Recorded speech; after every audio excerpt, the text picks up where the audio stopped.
Hi, Namaste. I'm back. My first video is on Vijayashmi, and my second video is on Diwali.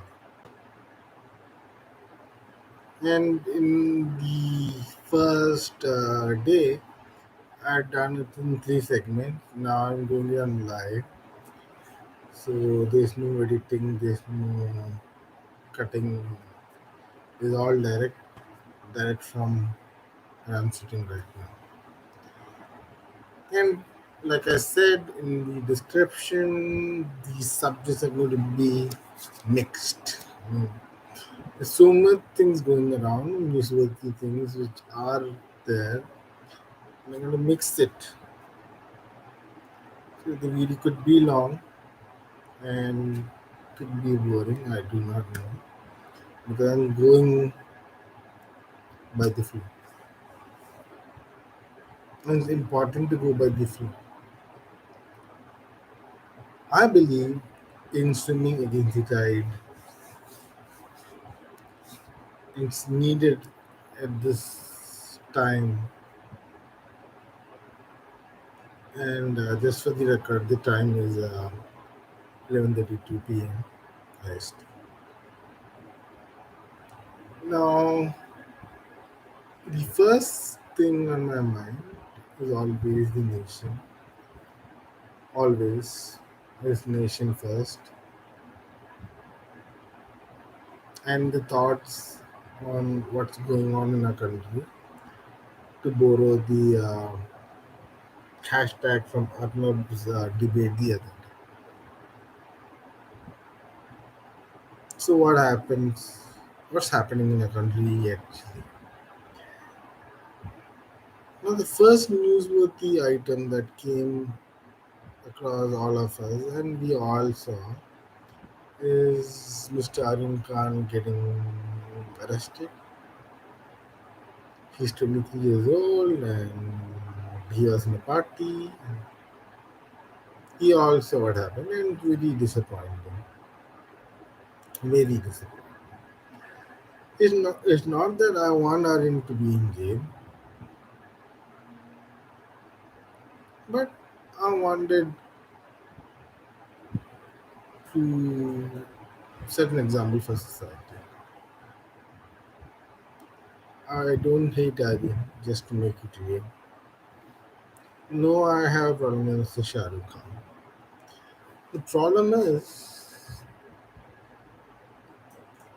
getting drugs in the society is definitely not cool.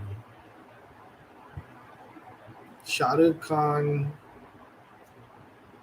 is the largest than life figure for all Indians. I've seen his movies, a bunch of movies. I mean, I'm not a Bollywood watcher, but people recommend a movie, I do see it. Sometimes it's Shah Rukh Khan in it, some other actor. Bollywood is not important for me. I see films if the story is good, the story is connecting, inspiring or something. That's it. But the point is, when you're a big actor, a big name, big brand, whatever. We set example if my son, for the record, I didn't have a son. I'm not married. So if my son or my family member did drugs, I would set an example of society saying that let him pay his time in prison or in community service or whatever. But I'll make sure that my son will stop doing drugs or being connected to drugs or anything illegal. Let's say that I'm a famous celebrity and my son is driving a car. I'll make sure that he will be wearing seatbelt. He'll be following every traffic rules given by the police. So that's what Shah Rukh Khan should have done, but he bought an expensive lawyer and you know what happened. The second thing, which is again connected to Shah Rukh Khan's son's arrest, is the Maharashtra government, which is going desperate on this. The Maharashtra government is turning out to be a joke. In fact, actually, there was a time when one of us, wanted to go to Bombay and make it big. Now, I don't know how many people of you will be wanting to go to Bombay. Because as long as people like Nawab Malik or like Sanjay Raut would be there, Bombay's hell. We saw how Arnab Goswami was being attacked by the government. We saw Kangana Ranaut's house being broken. We saw a whole bunch of things which are not expected from a respectable government. So I would say a solution for that would be making sure that Mumbai loses its financial capital status. I mean, the city is important for India, but all these things has to come to an end. We need to find an alternative city and declare the financial capital of India. It could be Bangalore, it could be Hyderabad. All these cities have good qualifications to be in financial hub. And as it is, Bombay is too crowded, I think.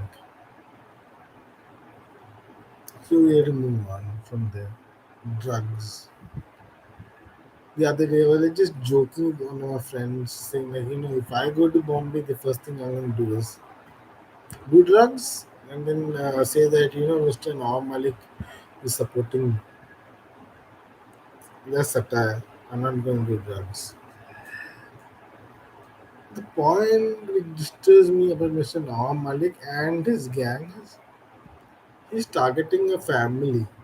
It's the officer from the NCB.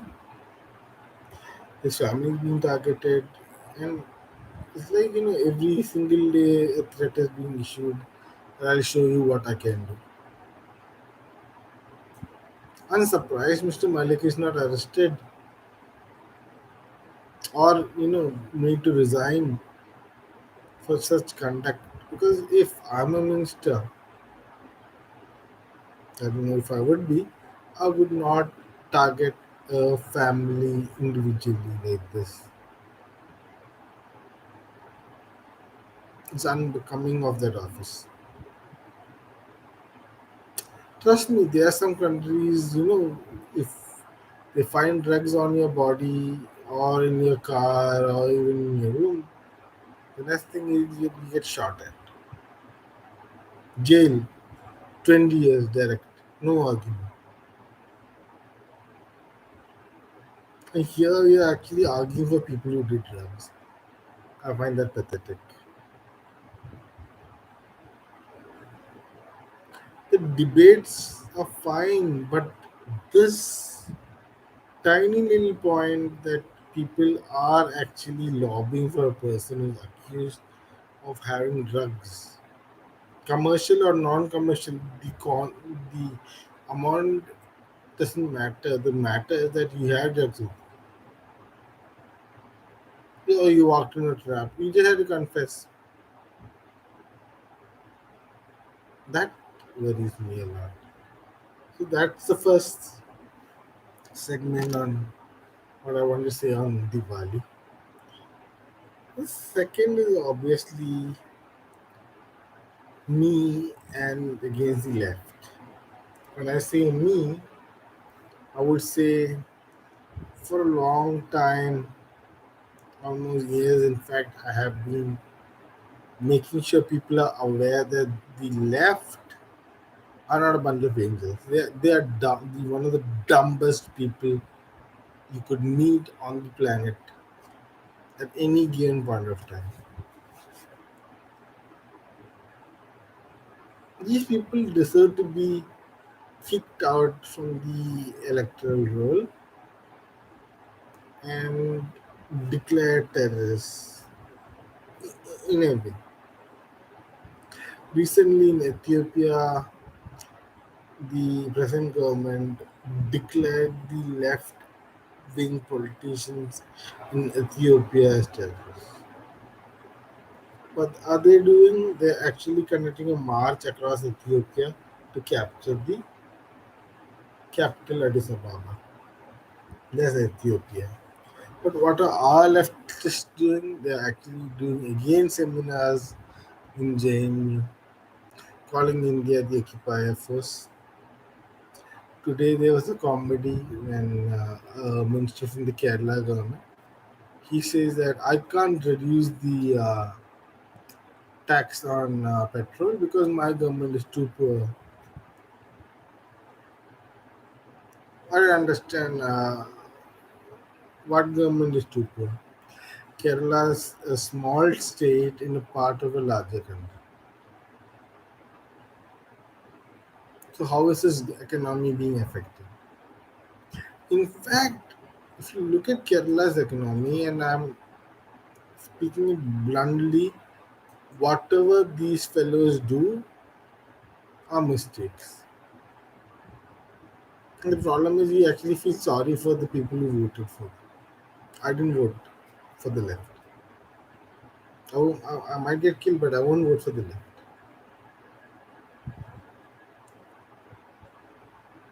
So, how do I, say things? Is I slice the facts bit by bit, analyze it, check my facts on various platforms, see if it's right, and then I say it. And when I say the things, it's almost 80%, 90% accurate. When I first commented on the left, it was somewhere in 2018 when the floods happened. And my comment on Facebook was such that the sins of whatever these radical left did caught up with them. That's what I said. I said these people done enough, and 2018 was when they actually started targeting Sabrimala. So that is the emotional outburst which happened. And let me tell you, whatever was happening even today, I'm sitting in Kerala right now. I think there's something really wrong happening geographically, politically, even in the society. Nothing is going right in Kerala today. It's most disturbing that this state actually contributed a lot of people to the ISIS, and the home minister was just sitting in his palace or something. I don't know what he was doing. The police, I don't know what they are doing. I really don't know. I think I could be a good policeman than what these people are actually doing. Because if my state is contributing people to the ISIS, the other causes of the ISIS, that's a disturbing matter. I really don't know what these people are actually thinking in their heads. Sometimes I do comparison with the left movement in Kerala and the left movement in other parts of the world also. They don't make sense at all. These people have this agenda of making India into different pieces. They're actually working on it. They're getting funds from other places.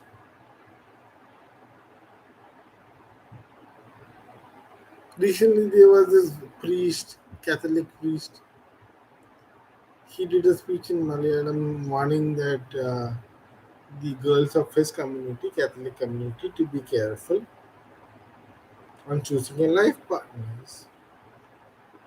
It was interpreted in such a different angle, actually, that yeah, you know, old senior man who is a priest, the cases filed on him. I don't know for what. I thought India is a free country and Kerala is also a free state. But no, you can't just say things which offend the minority. Couple of days before Diwali, there was an offer going on in some part of Kerala regarding beef on Diwali. Would you understand that the direction these people are actually going is, I would not know the word, but yeah, it's pathetic. Brainless bunch of gits or something like that. The point is, Little Kerala is part of the imagination. It's literally the facts are supposed to be sliced and diced and compared. That is how we get to know things at the minutest level. I'll just give you a small example because I'm more into transport and my data is mostly transport. If you look at it now, the most unique identification of Kerala is like some buzzer sort of thing would be his buses. The Kerala state government buses. They are painted red or white or whatever.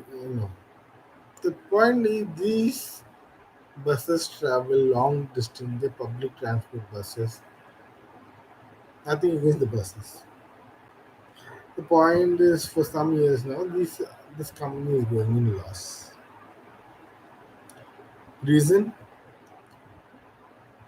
it's not being upgraded at the appropriate time. And some excuses are found out not to pay the employees. And here's the thing: the left, which actually protests against the privatization of sectors, has sold off literally the most profit-making routes to private players. And I can't name because there are lots of private players. The biggest routes, profit-making routes, are like, for example, Cochin to Bangalore. You won't believe the number of private players. The buses are, some of them at least are older than me. And trust me, when I say that, it's a big thing because I'm 35 years old. 35 years old and buses are older than me. Would you believe that? It's a miracle that these buses are running properly thanks to Tata and Ashok Leyland. The technology is amazing, I think. These buses are actually working. And after Corona hit, and these buses are standing for still for a long time, I think. They expired. Now, supposedly the bus drivers or staff were going on a hartal, and the government told you can't go on a hartal. If you go on a hartal, we'll just cut off you from the jobs. So there's no freedom to protest. There is another protest which has been going on for 11 months, right? You all know the farmers' protest, supposed farmers. The left advocates the right of farmers to protest. Would you believe that? In Kerala, I can protest, but go to Punjab, around se protest. And for one, I really don't think the farmers should be protesting. These people should be, you know, educated properly, and people like Mr. Ticket or whatever his name is should be jailed. Freedom to protest means highlighting a point and getting out of there. You don't sit on a road for 11 months, 12 months non-stop. You don't do that. If I was the ruling in power person in charge, those farmers would be shown their place.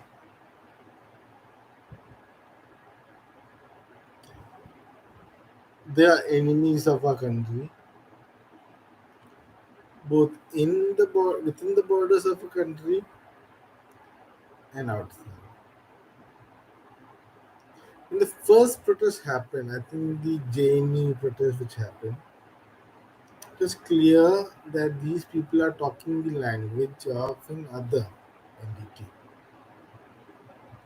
Most of the protests are well scripted.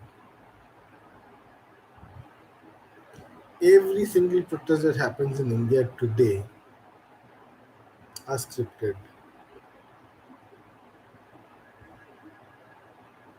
There's a religious angle to it. There's an argument which only makes sense in a religious perspective. And I'm not against the religion per se. I'm against the religion being used to spread panic.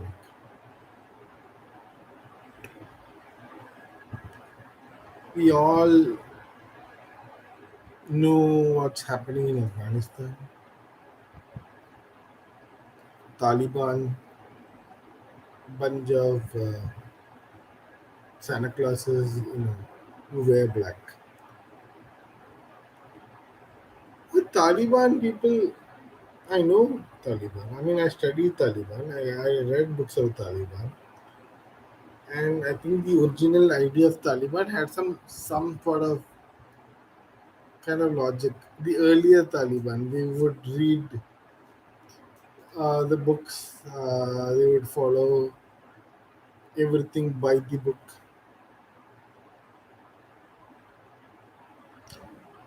They don't have ethics, but still, the the older generation would say at some point of time these people did have kind of some kind of sense in them. The first set of Taliban were called revolutionaries, and then Nan happened. So these people were called fanatics. They were fanatics, but still, there was a degree of fanaticism.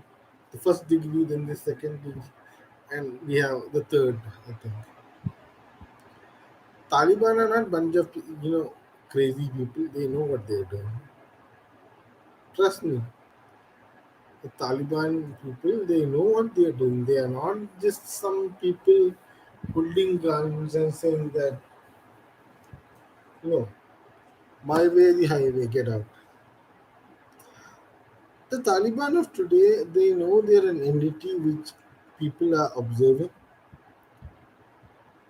from across, many countries which have a grievance with the West. And I would just highlight this that there was a conversation when Mr. Osama bin Laden was alive. And it is not with Osama bin Laden, but with an analyst who said that you don't understand.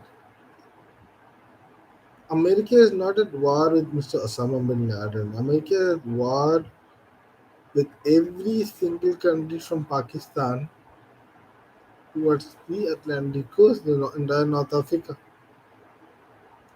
So the narrative is that you can't just wipe it out in one shot.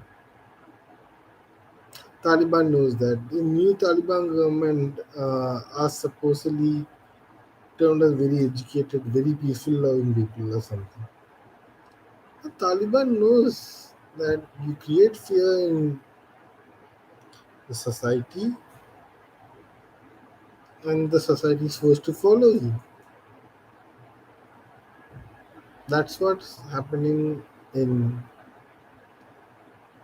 some parts of our country where blood spills a lot.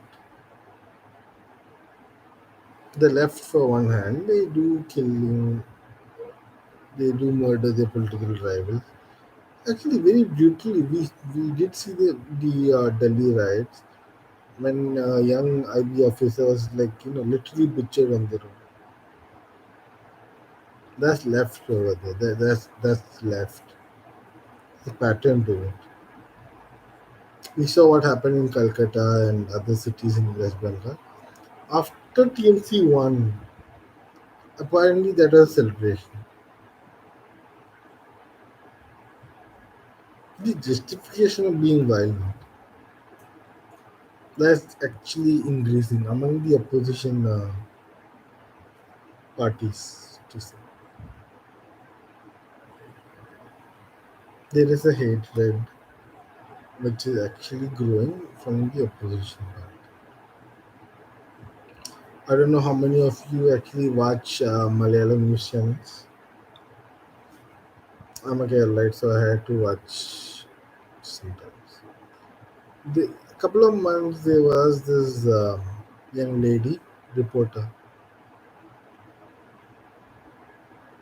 So she is in anger or some kind.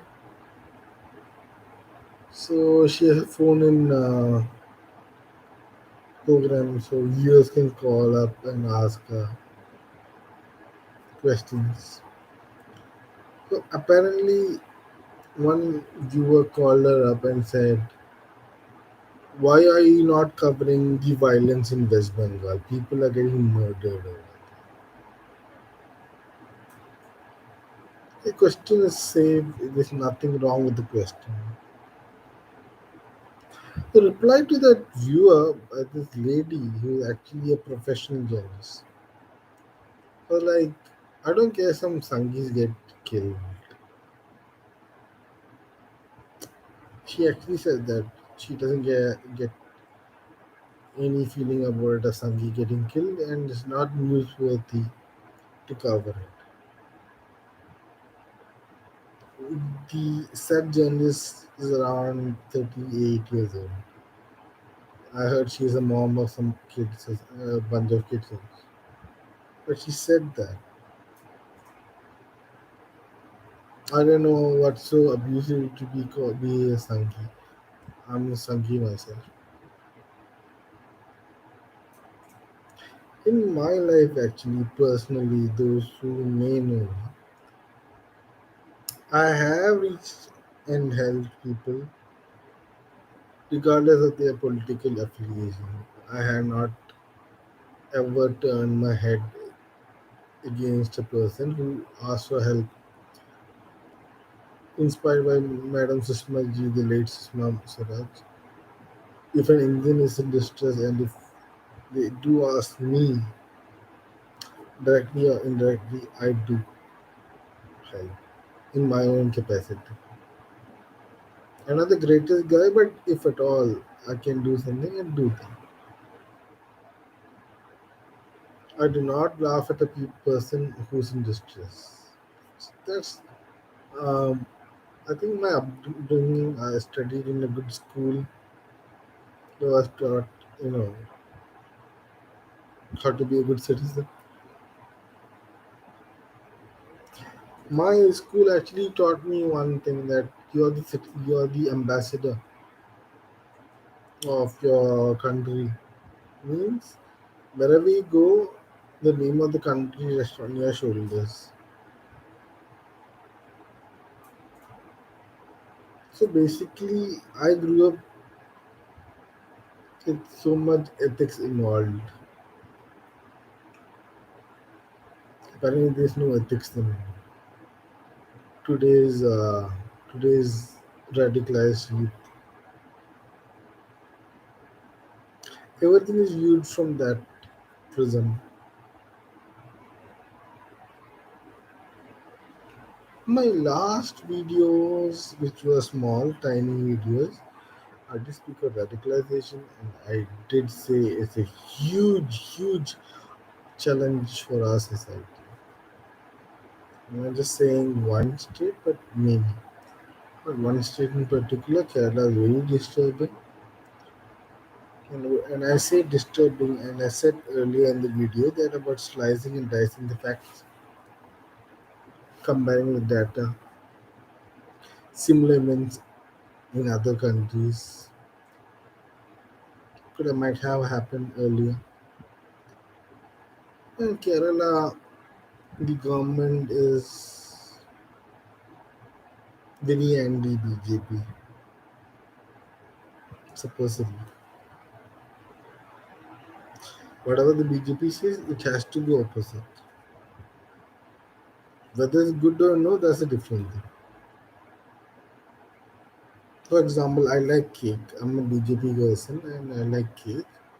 So the CPM person say, no, cake is not good. He will not taste the cake, but he'll already say that cake is not good. The policies implemented by the central government are not at all good. They'll find something to say in the local language and say, see, that is not good. But indirectly, they will be asking help to the central government in one way or another.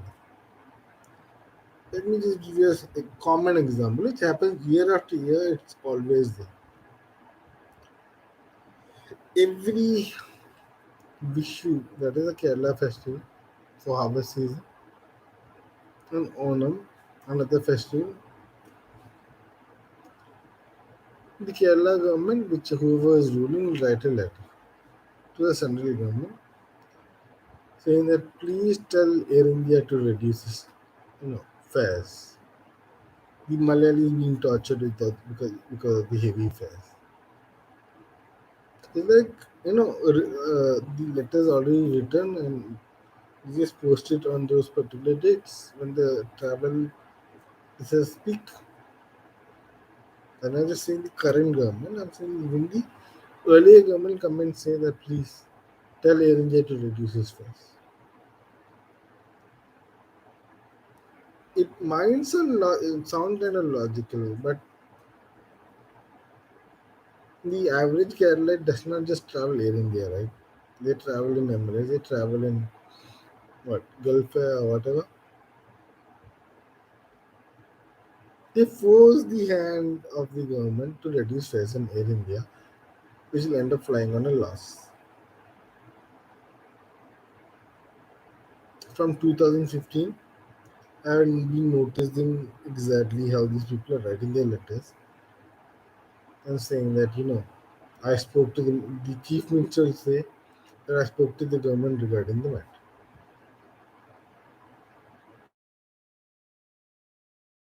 Etihad, Qatar Airways, Air Arabia, Air India Express, Indigo, this huge bunch of carriers which are flying, but they only target Air India. Why? Because it's the government of Indian Air company and it has to fly at loss. The private players like Indigo, they're making profit. Nothing against Indigo, but just saying. Emirates makes a huge profit just out of India, in the Indian market. Nothing against Emirates.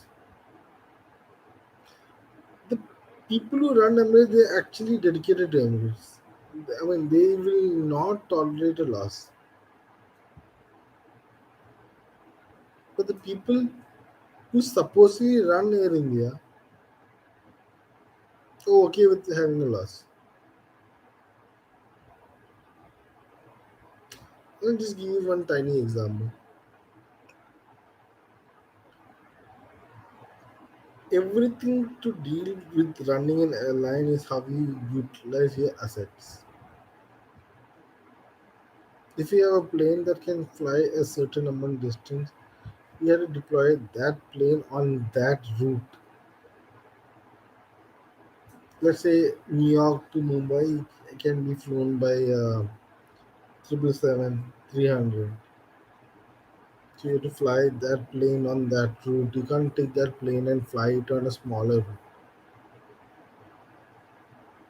Sometimes Air India is actually forced to do that because there's less traffic or less passengers on that route, on New York to Bombay or Delhi to Mumbai or on Delhi to San Francisco. Or whatever. Sometimes the airline is forced to because the people actually travel on some other airline. We can't force people to fly Air India, but still, it was a great decision that Tata actually took over Air India. Now I think it'll be much better. All successful airlines, I think I said in the earlier video, they are run by private players and very. But Kerala keeps writing the same letter and again and again. This time also they have written to Tata, I think so. But I hope Mr. Tata is very stern on me. I think it's a little bit more to say that Kerala has four airports. I really don't know why. It doesn't make sense at all. It connects to a point with radicalization. See, usually we have radicalization confined to one particular part of the state. Let's say people have this perception that certain parts of Kerala is radicalized. If we study it, the entire state is radicalized. The entire state, all 14 districts of it. No, it's not the religious part. No, it's the hate mongering done by the local media outlets to make sure that a religion is involved, but in a different way, sympathizing with the cause. That's what Mr. Karl Marx used to say in his so-called manifesto. Stand the same, sympathizing with the cause. Play a victim card for some time, then start killing. History is very important to understand anything that's happening today in 2021. That's too complicated.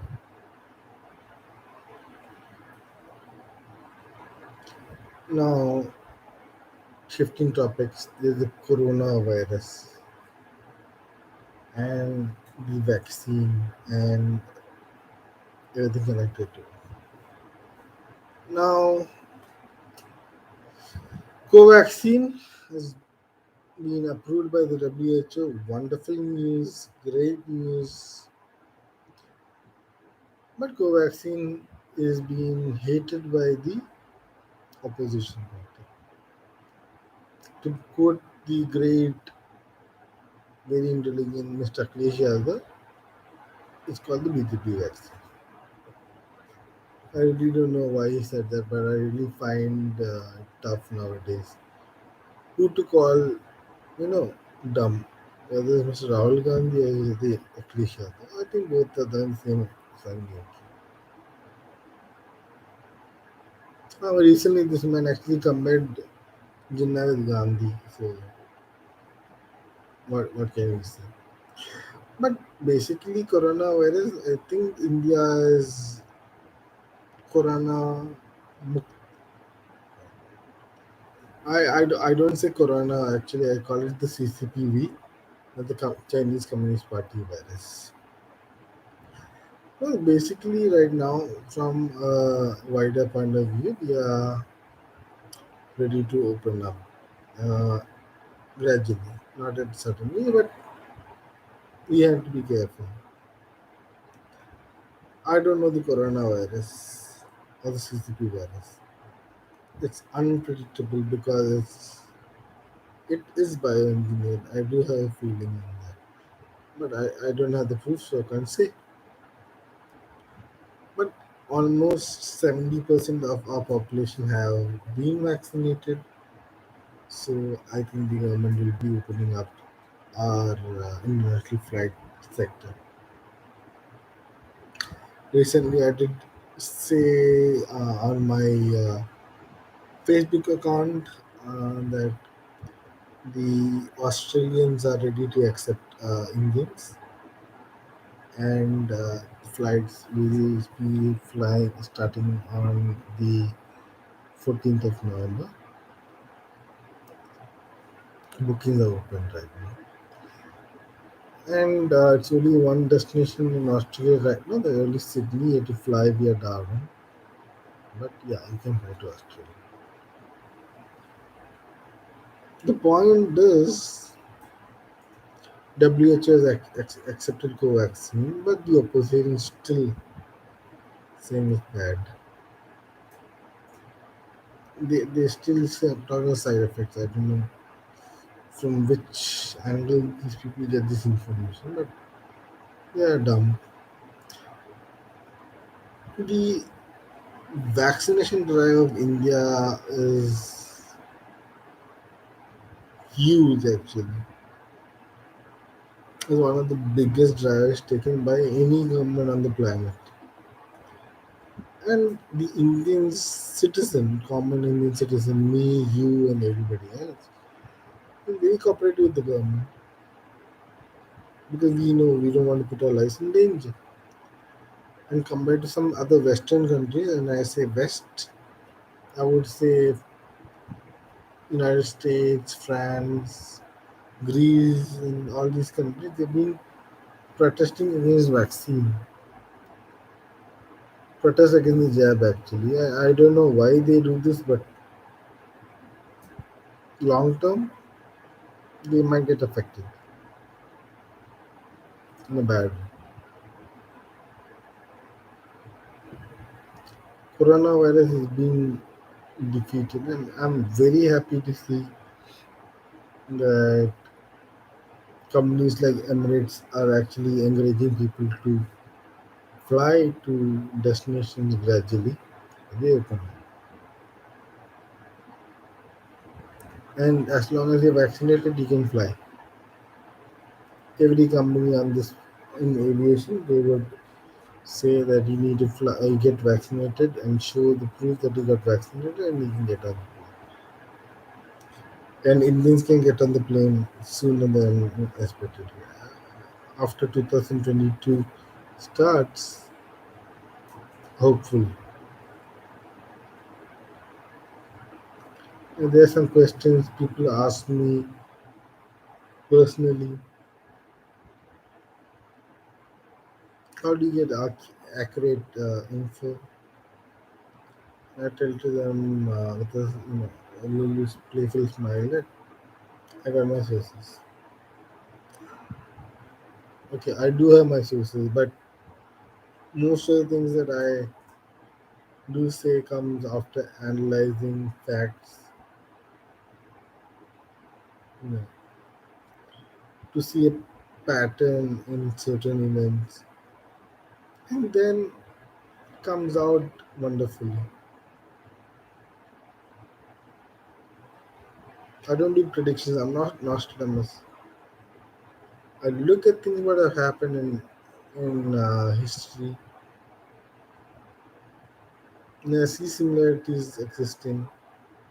And I connect the dots. That is why I hate the Communist Party in a higher level. I don't know how to measure hate, but I hate the Communist Party.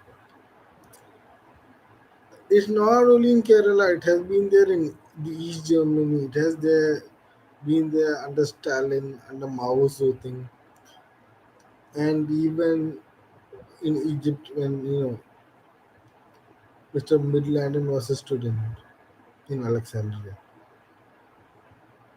Left politics example, you could see it in the Ba'athist Party in Iraq, the Ba'athist Party in Syria, you see it in Yemen, you can see it in former Soviet republics. The left, wing ideology. It's there in Israel and is always anti nation wherever they are. They talk of a connected world of left wing. There have been terror attacks by the leftist of East Germany. Actual terror attacks is almost considered at a war. If we have read about the NTB hijacking of airliner in 1976, 79 I think, sorry, you would understand what I'm talking about. The left, again, I'm coming back to the left. The left is not loyal to anybody. They make up disturbances and they, you know, push on it, provoke you, get you crazy, and when you react, they say, I'm the victim of violence. Seriously, even today, with the happenings, if you're following the happenings in Ethiopia, you'd be surprised to know the left wing extremists in Ethiopia are trying to overthrow the government of Ethiopia. The moving provinces by provinces in Talibanistan. They are not the Taliban per se, but they're extremely violent. Women's rights are abused more violently. It's very sad to violence in Ethiopia. Africa has violent outbursts from time to time. It had, I think. The last we heard was Boko Haram, and that's in a war-torn area in Nigeria and its neighborhood. But Ethiopia has been kind of stable in a sense, and this left-wing extremist group is pushing boundaries of all sort of decent behavior. They are anything but decent. Those who speak of the women of Afghanistan should understand something worse is happening in Addis Ababa and also in Sudan also for that matter. There's one tiny thing that I would end a small topic with added which adds to those people who feel that I'm worth listening to. Observation is key. Not everybody can be an Mr. Arnab Goswami, but still observation is key. Look around you. There are things that could be highlighted. It could be small conversations, points dropped by you and you didn't even notice. Open your eyes, open your ears, wait for that information to drop.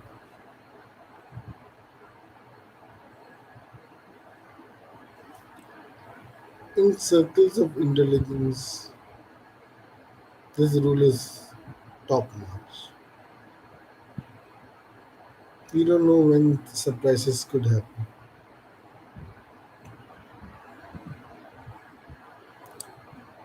There is an historical event which happened many years back. It happened in Poland and about a leader named Gorbachev. I don't know if I was getting the pronunciation right, but he was a Russian leader who wanted to come out of the shadow of Stalin. Now, supposedly, he made a speech in the Russian parliament, and the speech was a very top notch secret. In fact, the speech was so important, the Russians actually sent copies of that speech to the tight knit community of leaders in Russia or Russian allied republics. Okay, that is, the most inner core of people.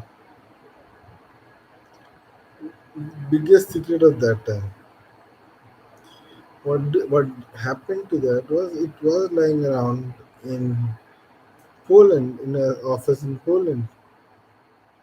Apparently, the story goes that a young man who was working in the embassy, I will not say the country's name, so he has this girlfriend who's Polish, and he had just gone to visit her romantically. Something. The point was he saw this file marked secret, and when he read through it, the speech of the Russian leader, he understood how important it is to let the world know that something like this happened. And even the events and the aftermath of the speech. Supposedly, people even had heart attacks during the speech. The speech was taken to certain Western countries, powerful Western countries at that time. I'm talking about the 80s, 90s period, not 2000s. And they decided to leak it through a newspaper in the United States. I will not say the newspaper's name. So what happened in the aftermath was lots of countries turned their back on Russia. And I'm not saying the entire nation as say, but on the communist ideology, and lots of countries came out of the Russian shadows, and we know what happened. Around 20 countries broke away from Russia, including the biggest one like Kazakhstan, Uzbekistan, and all. But the point is, it was an information which came out which is very valuable. And it took an observant young man to understand the importance of those documents. Information can come through you by any source. If you're intelligent enough, I'm not doubting the viewer's intelligence. I'm just saying that when the information comes by you, do not ignore it. If it's to be shared with someone important, share it. Depending on the type of information, share it to who it may concern. I'm a normal citizen, so are you.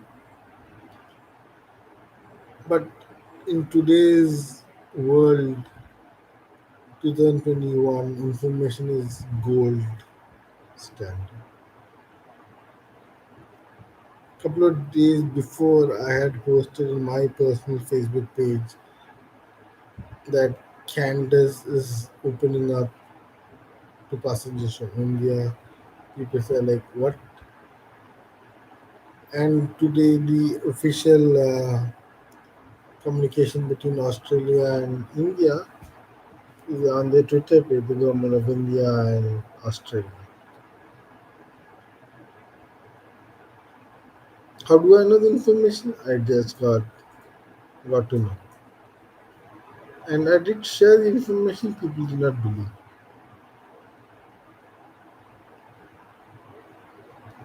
I said to one of my friends who said to me, what do you get from posting things on your Facebook timeline? And I said, nothing.